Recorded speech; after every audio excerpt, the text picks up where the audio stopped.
If you enjoyed today's podcast, please be sure to share us and subscribe so you don't miss our next show. We'd love to talk with you again.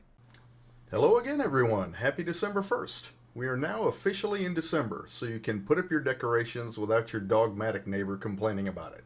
With a full work week winding down, our friends in Washington have been busy. I'm dropping this show late because I didn't want to miss the developments today of our first story. The results are in, folks, so let's get into it. Everyone's favorite man about Congress, George Santos, has had his day in court. In the House, at least. His actual court proceedings are still forthcoming and include 23 federal counts on various fraud charges. With the House Ethics Committee report released recently, members who have bristled at Santos's refusal to resign in light of the growing stack of damning evidence against him launched their third attempt to force him out. Sponsored by Mississippi Republican Michael Guest, House Resolution 878 came to the floor, and its goal was no less than the expulsion of the embattled member. 18 Republicans who did not support expulsion last time have indicated they would this time.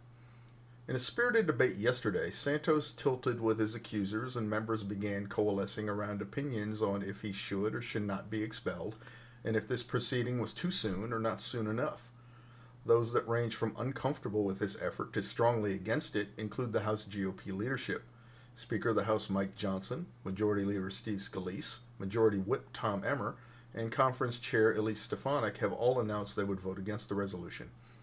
Speaker Johnson voiced his reservations about expelling Santos, saying Wednesday, "We've not whipped the vote and we wouldn't," adding, "I trust that people will make that decision thoughtfully and in good faith. I personally have real reservations about doing this. I'm concerned about a precedent that may be set for that." The main argument of the opposition is that Santos, while increasingly burdened with reams of hard evidence of unethical, nay, criminal behavior, and subsequent charges resulting from that, has not actually been found guilty in a court of law. This is factual. His federal case has not even begun yet, but already 2 of his staffers have pleaded guilty on their parts of the overall scheme and look likely to roll over on Santos when the time comes. Matt Gaetz, Mr. Motion to Vacate, doesn't agree with this effort to expel Santos, saying, quote, "Since the beginning of this Congress, there's only 2 ways you get expelled. You get convicted of a crime or you participated in a civil war. Neither of those apply to George Santos, and so I rise, not to defend George Santos, whoever he is, but to defend the very precedent that my colleagues are willing to shatter." Whoever he is? What are you talking about, Matt? You know who he is. You know what he's accused of, and most likely did. I'm starting to miss old school burn it down Gaetz, the guy who threw the whole chamber into disarray in a tantrum. At least that guy felt genuine.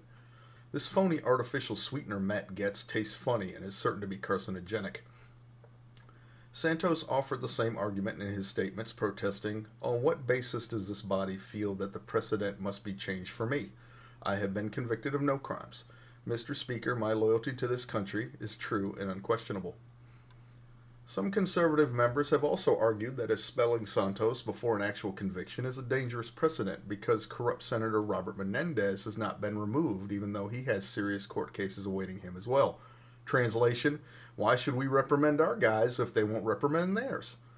This sort of whataboutism exposes the real reason behind opposition to this resolution. This isn't about right or wrong.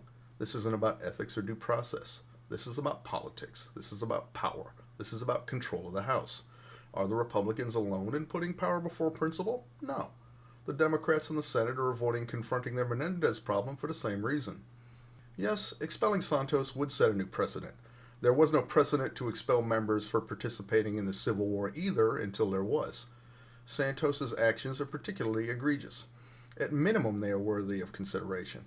In support of this potential new precedent, Mississippi Republican Michael Guest said, quote, "We know the Ethics Committee authorized 37 subpoenas. They issued 43 requests for information. They interviewed 40 witnesses. They reviewed 172,000 pages of documents, and they issued a 56-page investigation report." He said, "The report paints a picture of the fraud committed by Santos. Representative Santos sought to fraudulently exploit every aspect of his House candidacy for his own personal financial profit." Quoting directly from the report also said he blatantly stole from his campaign. He deceived donors into providing what they thought were contributions to his campaign, but were in fact payments for his personal benefit. The discussion got nasty after Ohio Republican Max Miller called Santos a crook. Santos replied by calling Miller a woman beater. referencing an alleged 2020 altercation with his then-girlfriend Stephanie Grisham. Miller was accused of grabbing, slapping, and pushing her during an argument about his alleged infidelity. I did some digging on Miller, and the accounts of people who knew him from school on up until today paints a disturbing picture of a rich, entitled, aggressive, misogynistic guy, big Chad energy, and demonstrably capable of the behavior Miss Grisham accuses him of. That's terrible, and I hope more investigation into Representative Miller is pursued. Is it relevant to the proceedings at hand? Absolutely not. Miller is probably a domestic abuser. Santos is a proven crook. Yes, the court cases against him have not completed, but in light of the evidence presented in the ethics investigation and the rapid unraveling of his inner circle thus far, there is enough to say he's a crook. At the conclusion of the 5-minute vote, the results were 311 yeas to 114 nays. 2 Democrats surprisingly voted nay, Virginia's Robert Scott and Georgia's Nikema Williams. 2 more Democrats, Texas's Al Green and Illinois' Jonathan Jackson, voted present. Across the aisle, the Republicans were split in 2, with only 105 voting to expel Santos to 112 against, with the aforementioned GOP leaders, indeed, voting with the opposition. 8 members did not vote. Republicans Eric Crawford of Arkansas, Bill Johnson of Ohio, Mike Kelly of Pennsylvania, Kathy McMorris Rodgers of Washington, and former Speaker of the House Kevin McCarthy of California. Democrats not voting included Sheila Jackson of Texas, Alexandria Ocasio-Cortez of New York, and Dean Phillips of Minnesota.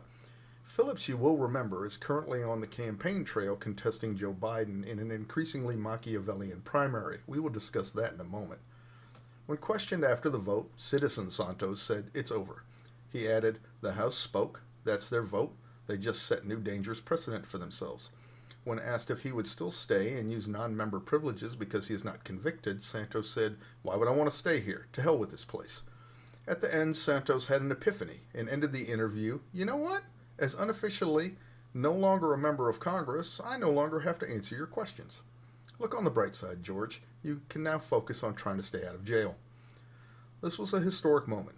The opposition was correct in suggesting that it would set a precedent.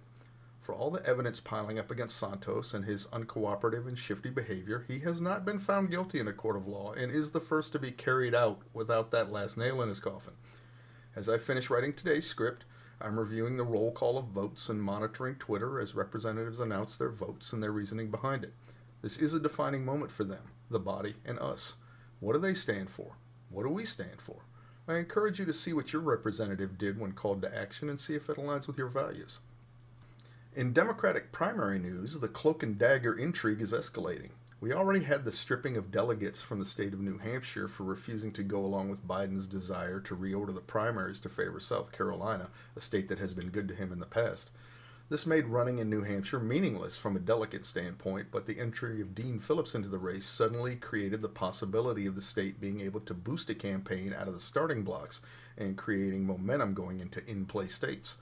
This sent the Biden campaign and the DNC into a flurry of activity to get a write-in campaign going in a state they had just dismissed. Now we have what's going on in Florida. The Florida Democratic Party Executive Committee voted October 29th to only include President Biden on the primary ballot, despite the fact that there were 2 challengers in the field in addition to the incumbent. Neither Dean Phillips nor Marianne Williamson, the 2 major challengers, were included.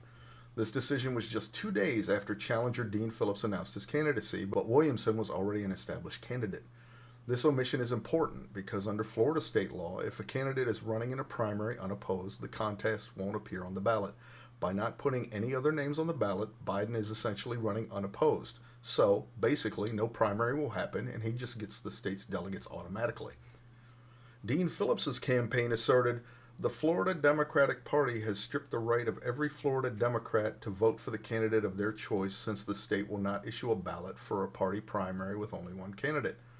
The campaign further alleges that this runs counter to the Democratic National Committee's own rules, that state delegates are to, quote, "be allocated in a fashion that fairly reflects the express presidential preference or uncommitted status of the primary voters." Steve Shale, a former Obama campaign strategist and the leader of a super PAC supporting Joe Biden, said, "You don't have a right to be on a party primary ballot just because you want to be." A senior advisor to the Phillips campaign, however, Jeff Weaver, lamented, After all that has been done to erode confidence in the democratic process since 2020, does our party really want the legitimacy of our nominee to be put in question by this corrupt, rigged process? If the DNC does not correct this issue, Phillips's campaign is considering legal action and will challenge all of the Florida delegates who were selected to go to the national convention. The Williamson campaign has also threatened legal challenges. Americans would expect the absence of democracy in Tehran, not Tallahassee, Phillips said in a statement. He added, the intentional disenfranchisement of voters runs counter to everything for which our Democratic Party and country stand. Our mission as Democrats is to defeat authoritarians, not become them. In America, we the people choose those who represent us, not a handful of party insiders seeking a coronation while preventing competition. The Florida Democratic Party called Phillips's statements conspiratorial and inappropriate. Instead of his remarks, this is unbecoming of someone running for higher office. So, you do admit he's a candidate. Interesting. But he's still not going to be on your ballot. Huh. So the way the party that has been saying we need to preserve democracy thinks you do that is by silencing opposition. Again, interesting. The Florida Democratic Party spokesperson said the party first heard from the campaign on November 22nd, the day before Thanksgiving. Weaver, however, provided copies of 2 letters he said the campaign sent to Florida Democratic Party Chair Nikki Fried on November 7th, in which he provided staff contact information and stated that he was writing, quote, to emphasize my personal commitment to encouraging full participation by our supporters in Florida's delegate selection process. Weaver asserts it's not necessary to send a letter to the Florida Democratic Party to get on the ballot, something a party spokesperson acknowledges. In 2016, the Bernie Sanders team claimed the primary process was rigged against him as well. The Phillips campaign is now starting to get the same feeling, with Phillips going on Twitter this month to say, I had long dismissed his complaints about the rigged Democratic Party primary system, but you know what? He was right. Weaver, coincidentally, managed that 2016 Bernie Sanders campaign and is understandably frustrated now, saying the Florida party is engaging in the Politburo politics of places like Cuba or the old Soviet Union. Communist Party insiders make the decision instead of the people. In stark contrast, Florida's neighbor, Georgia, which has a similar system, put 3 names on their primary ballot last week, Biden, Phillips, and Williamson. Over in the Republican primaries, Nikki Haley continues to attract more heavy-hitting potential donors. Billionaire co-founder of Home Depot, Ken Langone, is joining the growing list of donors warming up to the Haley campaign, planning to meet with her soon. Langone told CNBC in an interview Monday, the only person I see who can give Donald Trump a run for his money is Nikki Haley. When asked why he was looking at Haley now when he had been interested in DeSantis previously, Langone said of DeSantis' position on abortion, I think he's coming across too hard-ass. To be fair, DeSantis did sign into law a ban on abortions after 6 weeks in Florida. Earlier this month, however, Nikki Haley said that if the South Carolina state legislature had passed a 6-week abortion ban while she was governor, she would have signed it. So there seems to be no difference between the 2 candidates on that issue. Is Langone saying Haley has a better ass? I kid. I have no data on any of the candidates' asses. Haley has received another powerful endorsement, Americans for Prosperity Action. The political network founded by billionaire Charles Koch is endorsing her campaign. In a memo Tuesday, the AFP said Haley, quote, offers America the opportunity to turn the page on the current political era, to win the Republican primary and defeat Joe Biden next November. It continued, she has what it takes to lead a policy agenda to take on our nation's biggest challenges and help ensure our country's best days are ahead. This is a significant alliance, as the AFP has already raised $70 million and has a pool of volunteers that could be leveraged to boost Haley's campaign war chest and ground game. The first actions will be a multi-million-dollar ad campaign in the early primary and Super Tuesday states called We Must Do Better. Senior advisor to AFP Action, Emily Seidel, said, we can't keep looking to politicians of the past to fix the problems of today. She said, Nikki Haley represents a new generation of leadership that offers a bold, positive vision for our future. AFP Action is proud to be endorsing her, and we will be doing everything we can to help make her the next president of the United States. The DeSantis campaign's grapes were notably sour, with DeSantis' communications director Andrew Romeo saying every dollar spent on Nikki Haley's campaign should be reported as an in-kind to the Trump campaign. Speaking of Ron DeSantis, for some reason, Thursday, he had a debate with California Governor Gavin Newsom. in what was called the Great Red State versus Blue State debate. The Democrat entered hostile territory with Sean Hannity, of all people, as moderator. Respect, Governor. You got brass ones, my friend. Newsom came out swinging, suggesting he and DeSantis had one thing in common, quote, neither of us will be the nominee of our party in 2024. Damn, guess who's not getting a Christmas card from the DeSantis family this year? I'm being facetious, pretending to not know why DeSantis wanted this. I am genuinely confused at why Newsom did, but he did so here we are. DeSantis' campaign is like a dying sun, rapidly cooling and certain to explode soon. He needs something to rev up his brand and revive interest in his candidacy. This had the possibility of doing that. Newsom is a well-known and polarizing Democrat and makes a relevant surrogate for President Biden. If DeSantis could make a good showing, he would put the image of a person who can beat a Democrat in a general election in the minds of voters.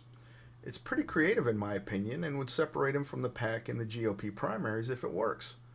DeSantis sparred with Newsom, calling him the lockdown governor, and contrasted California's closed public schools, while the private schools that Newsom's children attended received waivers to stay open.